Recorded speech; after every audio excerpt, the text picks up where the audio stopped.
లోకేష్ బాబుని కలవతోటి ఆయన్ని కలవనీరు, పాలసీ ఏళ్ళ కలవతోటి ఎవరిని కలవనీరు. ఆడిపోయినా పిచ్చిది మెంటల్ థియేటర్.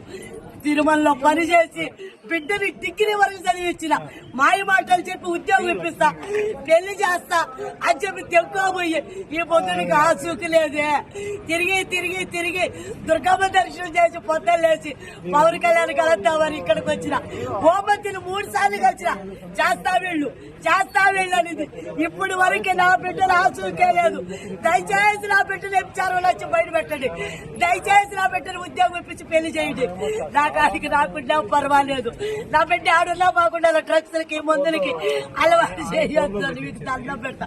సీఎంసారు ఎంచారు తిరుమతలో ముమ్మరంగా ఉన్న అలాంటి పేదవాళ్ళ పిల్లకాయలందరూ చెక్కపోయి ఎంచారు పెడుతున్నారు. నా బిడ్డను మాత్రం కాపాడుతండ్రి. నేను కష్టపడుతున్నా తిరుమలలో. నాకు ఇదిగా ఈ బిడ్డలు కూడా మీరే చదివించండి. ఈ బిడ్డను కూడా చదివించండి. సీఎం సారు మీకు దండం పెడతా.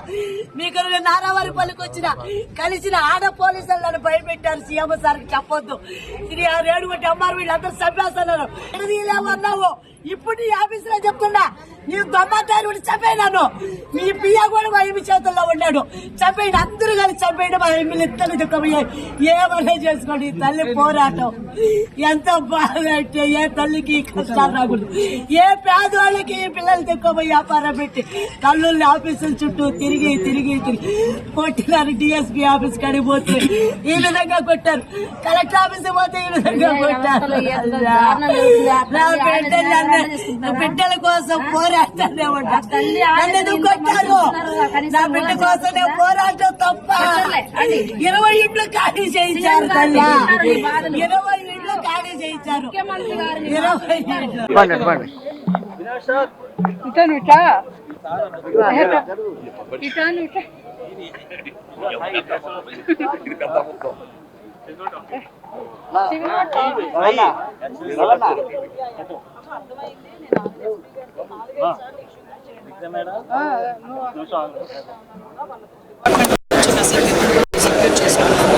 నేను ఆల్రెడీ మాట్లాడుతున్నా. నాకు నీకు ఒక 4-5 రోజుల్లో నాకు రిపోర్ట్ ఇస్తాను. రిపోర్ట్ ఇచ్చిన తర్వాత మీ ఫోన్ నెంబర్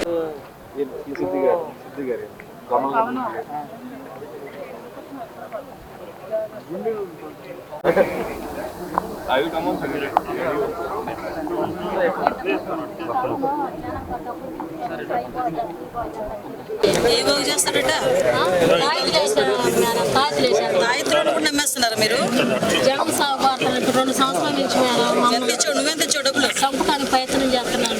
కాదయ్యా, ఎంత ఇచ్చావు డబ్బులు? ఎలా చేస్తారనుకుంటున్నావు? చేతపడి చేస్తున్నాను. చేతపడి చేశాను.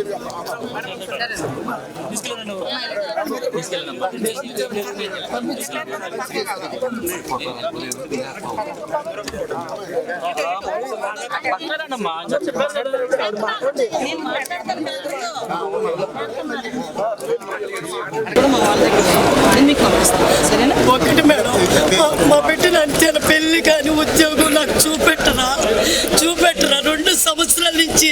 ఏం చదువుకున్నావు? డిగ్రీ పైలేరు. నా కూతురు. నాకు చదువు లేదు. చీపురు తిరుమలలో బాత్రూమ్లు కడిగేదండి. ఉద్యోగం తీస్తారంటావా? లేదు, నా కూతురు ఉద్యోగస్తురాలు చెయ్యాలని డిగ్రీ వరకు చదివించినానమ్మా. నా బిడ్డను ఎందుకు తీసుకెళ్లారు? నా బిడ్డను నాకెందుకు చూపెట్టలేదు? పెళ్లి చేస్తామని ఉద్యోగం ఇప్పిస్తానని తీసుకెళ్లారు. ఈ పొద్దు పెళ్లిలా ఉద్యోగంలా 2 సంవత్సరాల నుంచి రూములో బంధించి బెంగళూరు. ఒక్క నిమిషం ఆగమ్మా. నీ బాధ నాకు అర్థమైంది. విను నీ బాధ నాకు అర్థమైంది. నీ కేసు గురించి నాకు తెలుసు. అర్థమైందా? దీని గురించి ఇప్పుడు నేను కూర్చోబెట్టి నీకేమైనా అర్థమైందా? ఎందుకు వచ్చాడు, ఎందుకు వెళ్ళిపోయాడు అన్న సంగతి? అంటే యాక్చువల్గా నాకు అర్థమైంది ఏంటంటే, మా స్పీకర్ గారు కొంచెం స్ట్రిక్ట్గా ఉన్నారు. 3 మంత్స్ అంటే ఇంత పీరియడ్ లోపు కనుక వాళ్ళు అటెండెన్స్ తీసుకోకపోతే వాళ్ళ సభ్యత్వం రద్దు అవుతుంది అన్న ఒక కాన్సెప్ట్ అయితే ఒక నడుస్తుంది. దాన్ని నిలబెట్టుకోవడానికి ఈరోజు అయితే షో ఆఫ్ చేయడానికి అసెంబ్లీకి వచ్చారు. ఒక 15 నిమిషాలు మినిమం గౌరవం లేకుండా. నేనేమంటానంటే, గవర్నర్ గారు అనేసరికి అల్టిమేట్ మనం గౌరవం ఇవ్వాల్సిన బాధ్యత లెజిస్లేటర్స్గా మన మీద ఉంది. ఎంటైర్ రాష్ట్ర ప్రభుత్వ ప్రజలు కూడా గవర్నర్ గారికి ఆ టైప్ ఆఫ్ గౌరవం ఇస్తారు. కానీ గవర్నర్ గారి దగ్గరికి ఏదైనా చిన్నది ఎక్కడైనా అన్యాయం జరిగితే మేము గవర్నర్ గారిని వెళ్ళి కలుస్తామని చెప్తున్న ఈ పెద్ద మనుషులు, గవర్నర్ గారి దగ్గరికి వెళ్ళి మా సమస్యని విన్నవించుకుంటున్నామని పెద్ద మనుషులు, అదే గవర్నర్ గారు అసెంబ్లీలో నుంచొని ప్రసంగిస్తుంటే రాక వీరు అసెంబ్లీకి వచ్చి అదే గవర్నర్ గారి మీద కాగితాలు ఇసిరి ఆయన అవమానించేటట్టుగా మాట్లాడడం, బిహేవ్ చేయటం అన్నది ఎంతవరకు సమంజసం అన్నది నేను సూటిగా ప్రశ్న చేస్తున్నా. ఎందుకంటే ఒక్కసారి మీరు ఆలోచించుకోవాలి, ఏ గవర్నర్ గారి దగ్గరికైనా ఏ ప్రతిపక్ష నాయకుడైనా, ప్రతిపక్ష సభ్యులైనా, అధికార పక్షం వాళ్ళైనా ఏదైనా ఇష్యూని డిస్కస్ చేయడానికి న్యాయం జరుగుతుందని నమ్మకంతో గవర్నర్ గారి దగ్గరికి వెళ్ళి కలిసేమో అని చెప్పి ప్రశ్నించుకుంటారు, చాలా ప్రెస్టేజియస్గా చెప్పుకుంటారు. అటువంటి గవర్నర్ గారి ప్రసంగానికి ఆయన ఎవరు ఇంతకు ముందు మీరు రాము అని చెప్పారు, వాళ్ళకి వాళ్ళే ఈరోజు వస్తాము అని చెప్పేసి వాళ్ళకి వాళ్ళు నిర్ణయించుకొని వచ్చారు. వచ్చి ఎందుకు వచ్చారో తెలియదు, ఎందుకు వెళ్ళిపోయారో తెలియదు. అంటే ఈరోజు వాళ్ళు గవర్నర్ గారిని అవమానించడానికి మాత్రమే ఈరోజు అసెంబ్లీకి వచ్చినట్టుగా నాకు కనిపిస్తూ ఉంది. అవమానించడానికి వచ్చారు, అవమానించారు, వెళ్ళిపోయారు అంతే. అంతకుమించి అందులో ఎటువంటి ప్రయోజనం కానీ ప్రజా ప్రయోజనం ఏమీ కనిపించలేదు, ఆయన స్వప్రయోజనం కూడా ఏమీ నాకైతే కనిపించలేదు. హిట్ టీవీ యాప్, ఇందులో short news, live news, entertainment shows, movies, digital magazines తో పాటు మీ జిల్లా వార్తలను కూడా ఫ్రీగా చూడొచ్చు. ఇంకెందుకు ఆలస్యం, వెంటనే హిట్ టీవీ యాప్ ని డౌన్లోడ్ చేసుకుని ఫ్రీగా ఎంటర్టైన్మెంట్ పొందండి. Hit TV app. Hit TV app. Please download hit TV app. Hit TV app ని ఫ్రీగా డౌన్లోడ్ చేసుకొని ఎంజాయ్ చేయండి. మీకు నచ్చిన ఎంటర్టైన్మెంట్ కోసం హిట్ టీవీ యాప్ ని ఫ్రీగా డౌన్లోడ్ చేసుకొని ఎంజాయ్ చేయండి. హిట్ టీవీ యాప్ ని డౌన్లోడ్ చేసుకుని ఆస్వాదించండి, ఆశీర్వదించండి. ఇంతమంది సెలబ్రిటీలు హిట్ టీవీ యాప్ ని డౌన్లోడ్ చేసుకోండి అని చెప్తున్నారంటే ఎంత మంచి యాప్ ఆలోచించండి.